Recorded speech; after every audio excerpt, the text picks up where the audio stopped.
চাল প্রায় ফুটে এসেছে পায়েসের।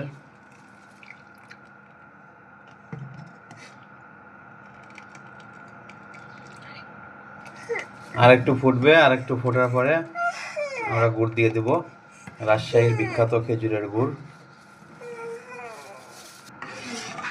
চাল ফুটে এসেছে প্রায়, দুধ আর একটু ঘন হলেই রাজশাহীর বিখ্যাত খেজুরের গুড় দিয়ে দেব।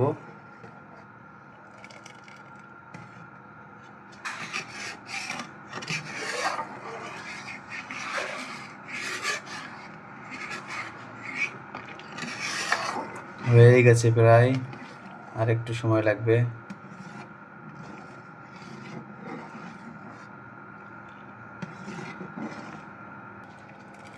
দুধ অনেকটা ঘন হয়ে আছে, আর একটু পর দিয়ে দেব খেজুরের গুড়।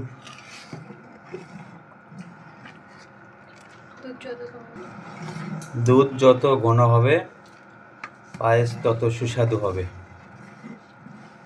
আর একটু ঘন করব আমরা।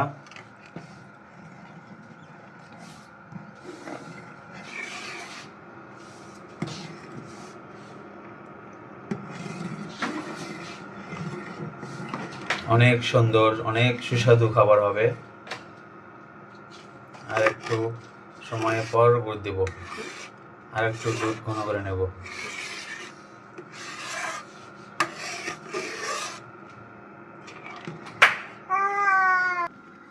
এটা হচ্ছে রাজশাহীর অরিজিনাল খেজুরের গুড়।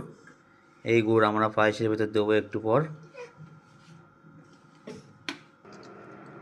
এখন গুড় দিয়ে দিলাম, পরিমাণ মতো গুড় দেওয়া হচ্ছে, রাজশাহীর খেজুরের গুড়।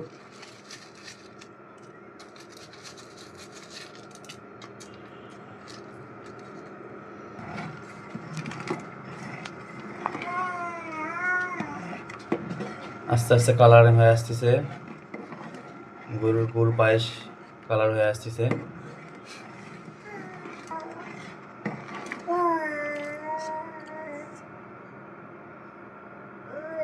পরিমাণ মতো গুড় দিচ্ছি, আর একটু দিতে হবে, মিষ্টি এখনো হয় নাই, টেস্ট করলাম।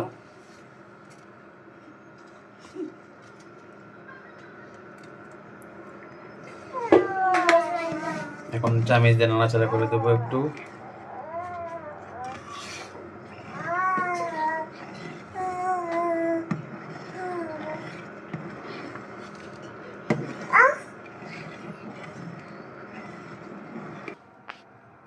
সব শেষে